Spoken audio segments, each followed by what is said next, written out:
I really enjoyed this page. So we're reading Outliers by Malcolm Gladwell, and we are on page 105. In one telling scene, LaRoe describes a visit to the doctor by Alex Williams, a 9-year-old boy, and his mother, Christina. The Williamses are wealthy professionals. Quote, Alex, you should be thinking of questions you might want to ask the doctor, unquote, Christina says in the car on the way to the doctor's office. Quote, you can ask him anything you want. Don't be shy. You can ask anything. Alex thinks for a minute, then says, I have some bumps under my arms from my deodorant, Christina. Really? You mean from your new deodorant? Alex said, yes. Oh, Christina says, well, you should ask the doctor.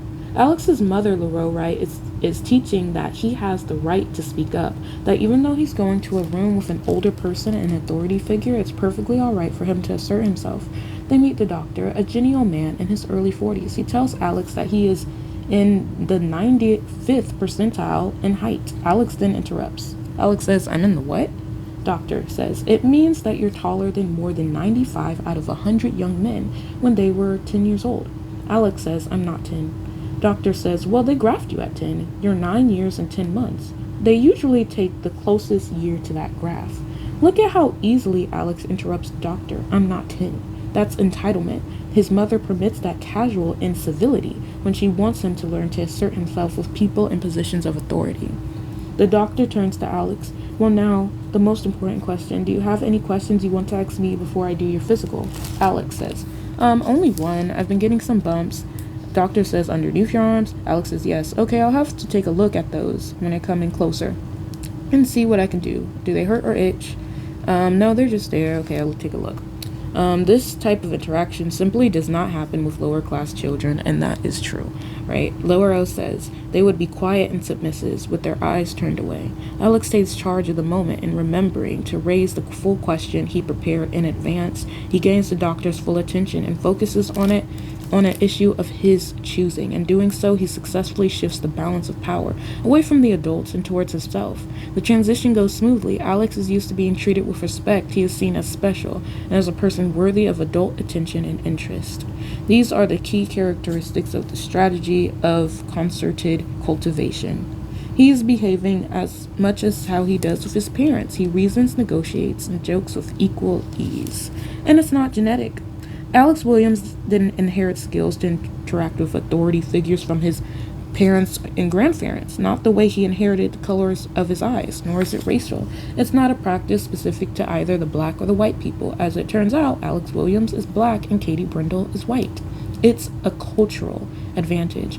Alex has those skills over the course of his young life. His mother and father, in the manner of educated families, have painstakingly taught to him, nudging and prodding and encouraging him, showing him the rules of the game, right down to that little rehearsal in the car on the way to the doctor's office.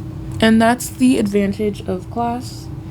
It's the sense of entitlement that has been taught is in an attitude perfectly suited to succeeding in the modern world, and it really, really is, and it's sad.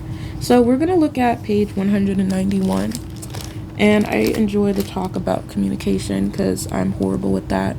As y'all know, I had selective mutism, meaning I cannot speak that well around people I don't know, right?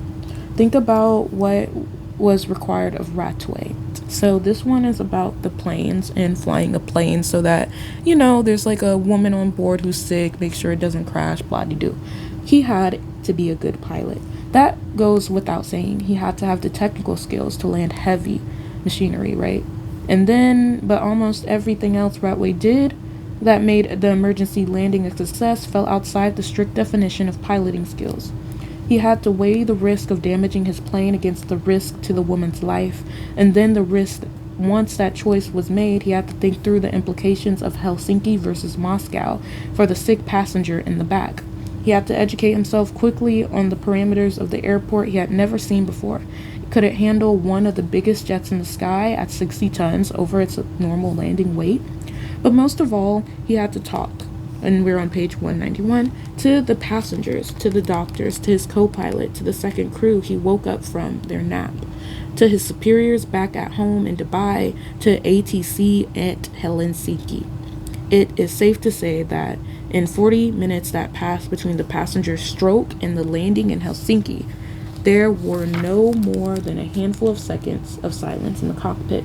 What was required of Watwet was that he communicate, and that he communicate not just in the sense of issuing commands, but also in the sense of cajoling, encouraging, and calming, and negotiating, and sharing information in the clearest and most transparent manner possible.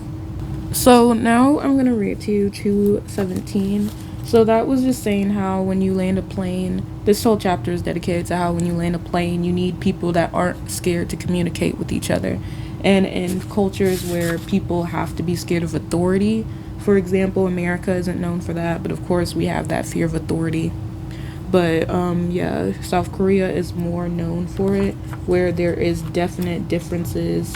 And for example, at a dinner table, back to page 215, Korean linguist Ho Min Son writes, at a dinner table, low-ranking person must wait until a higher-ranking person sits down and starts eating, while the reverse doesn't hold true. One doesn't smoke in the presence of a social superior. When drinking with a social superior, the subordinate hides his glass and turns away. In greeting, the Korean must bow down low, and a Korean must rise when an obvious social superior appears on the scene, right?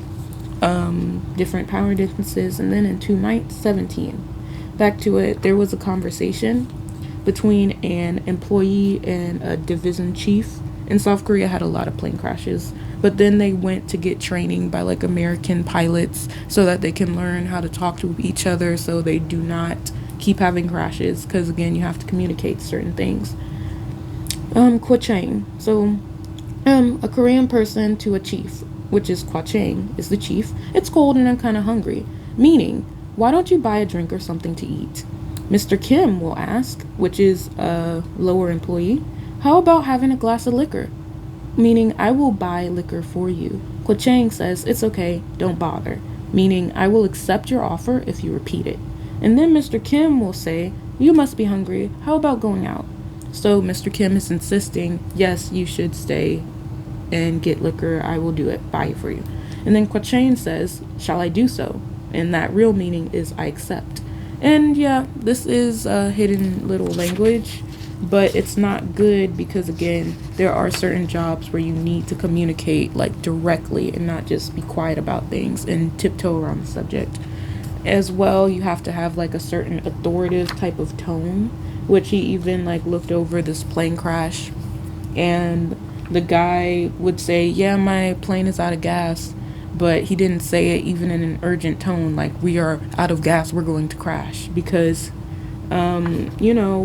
he was talking to, point is like the bully people at New York, which is like when you have a plane, you talk to like the other airports and they're rude, and it just made the guy, I guess, too scared to speak up for himself. And yeah, plus it's also the culture you come from, which is like, okay, back down, don't fight for yourself. So back to fighting, we're gonna go to page 166 and talk about the culture of honor, which leads more violent and aggressive people. Cultures of honor tend to take roots in highlands, but other marginally fertile areas, such as Sicily or the mountainous Basque regions of Spain. If you live on some rocky mountainside, the explanation goes you can't farm. You probably raise goats or sheep. The kind of culture that grows up being around herdsmen is different from the culture that grows up around crops. The survival of a farmer depends on the cooperation of others in the community, but a herdsman is off by himself.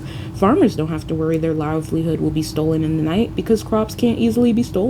Unless, of course, the thief wants to go through the trouble of harvesting an entire field on his own. Nope. Except a herdsman has to worry. He's under constant threat of ruin through the loss of his animals, so he has to be aggressive. He has to make it clear through his words and his deeds that he's not weak. He has to be willing to fight in response to the slightest challenge of his reputation. That is what culture of honor means. The borderlands, as this region was known, were remote and lawless territories that had been fought over for hundreds of years. So I guess we're looking at Northern Ireland. They were clannish, responding to harshness of turmoil of their environment by forming tight family bonds and placing loyalty to blood all over everybody. They immigrated to North America, and then they moved to the remote, rocky, marginally fertile places like Harlan that allowed them to reproduce in the New World culture of honor, the one that they had in the Old World. To the first settlers, the backcountry was a dangerous environment. Again, southern highlands were debatable lands.